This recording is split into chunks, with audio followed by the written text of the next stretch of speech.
Hello again, interested in macro photography but don't have a specialized macro lens? Well, that's exactly the situation I found myself in. And these days macro photography seems to be quite popular, I guess because people are being stuck at home and it's something you easily do at home. So I also want to try it, and I think it can be quite a fun activity, and also I might learn something from it since it's quite a new subject for me. And fortunately, you can do macro photography even though you don't have a specialized lens. There are a lot of improvised methods with which you can experiment with. So in this video I will try 4 different cheap or free ways that you can do macro photography with quite minimal equipment. For this experiment I'm comparing 4 different methods for macro photography, but I also want to compare it with a proper macro lens.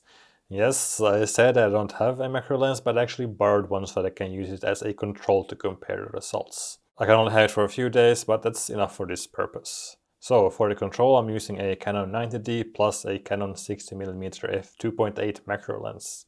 I never used this camera before, so at first I had to fumble around quite a bit to find the controls, but I managed. And for my subjects I chose 2 very different ones. First I used a plant, a very common subject for macro photography, and my second subject was a circuit board. Maybe not that typical of a subject, but one I find quite interesting. And the reason for using 2 very different subjects is to, of course, gain a broader data of how the lenses work. My experiment included 3 different lenses, which are all primes. The lenses I use are, first of all, the Nikon E50mm 1.8, a great small lens from the 1980s, which was a cheap but optically quite good lens. And second, the Fujinon EBC 28mm 3.8 in a M42 mount. And thirdly, the Helios 44M 58mm f2, also for an M42 mount.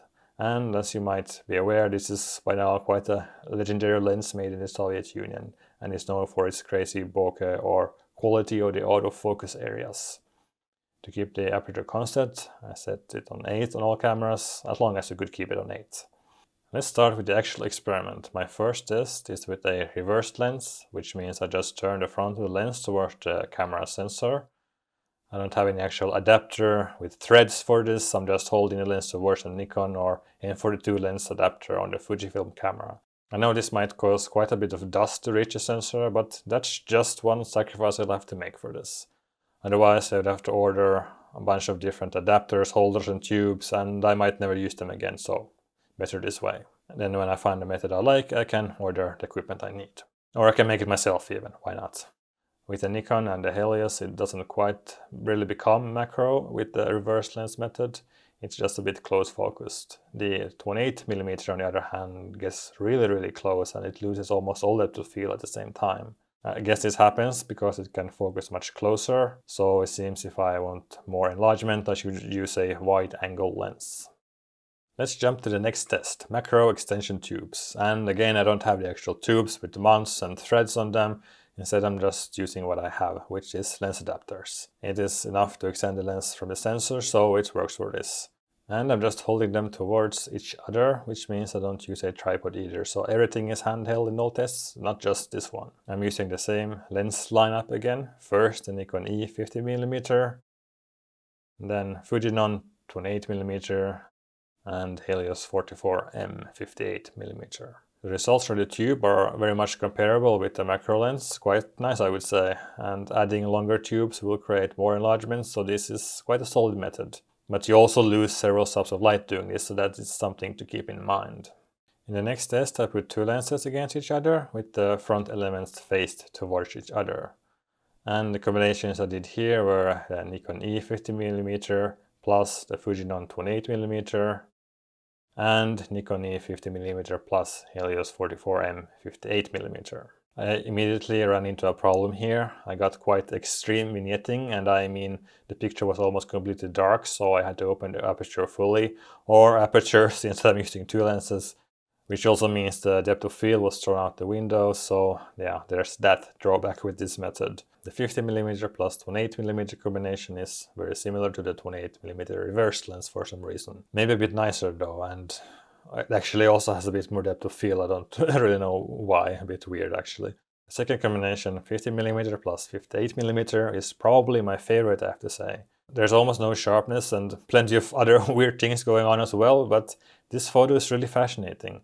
And I think it is because of the legendary crazy bokeh of the Helios 44M. Yeah, this is definitely something I'll experiment more with. And if you wonder, well, I couldn't get the same results with the other methods, probably because I couldn't focus close enough for it. My last method is a bonus one really, and it definitely is not a very common one, at least not from what I've seen. For this test I'm using a condenser lens from a Darkwing Lodger, or more specifically a lens element from it. I've already made a video where I'm experimenting with this lens, but I wanted to throw it in here to see how it compares to an actual macro lens and other methods. However, you don't necessarily need a condenser lens from an enlarger to do this. Just a magnifying glass might do the same thing, or similar lenses can also be found in projectors. But I haven't tried that.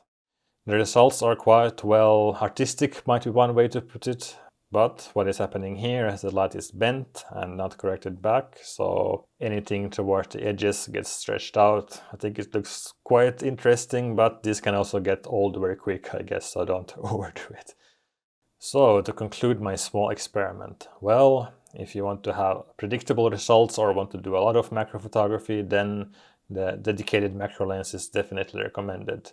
It also helps a lot with workflow. It is easier to adjust the distance to your subject, and things such as focus stacking becomes much easier also. However, macro extension tubes are not a bad option, and you can magnify quite a lot with them. But the drawbacks are that you can lose many stuff of light and your focusing range can be quite limited. I had to move back and forward to be able to focus with this method, which can be quite a pain if you're on a tripod. If you're curious about macro photography, this is definitely a good way to try it out. Reversing the lens also worked, but it really depends on what lens you are using. The 50mm lens didn't even really become a macro. And on the other hand, the 28mm lens created a really extreme close-up. I might investigate this method more and try it with some more of my prime lenses that I have. This can of course also be combined with macro extension tubes to get closer focus. Lenses turned against each other turned out to give the worst results compared with the control at least. Since you cannot stop down the aperture without causing extreme vignetting, you don't really have any depth of field. However, for creative photography, it turned out to be quite fantastic. And the condenser lens, or the bonus method, let's say, well, I don't expect people to have such weird lenses lying around at home. For serious macro photography, maybe this isn't what you should use, but for experimental photography, well, yes, definitely. I hope you found this video helpful. If so, and if you would like to see more videos like this, then please subscribe. Thank you for watching and see you next time.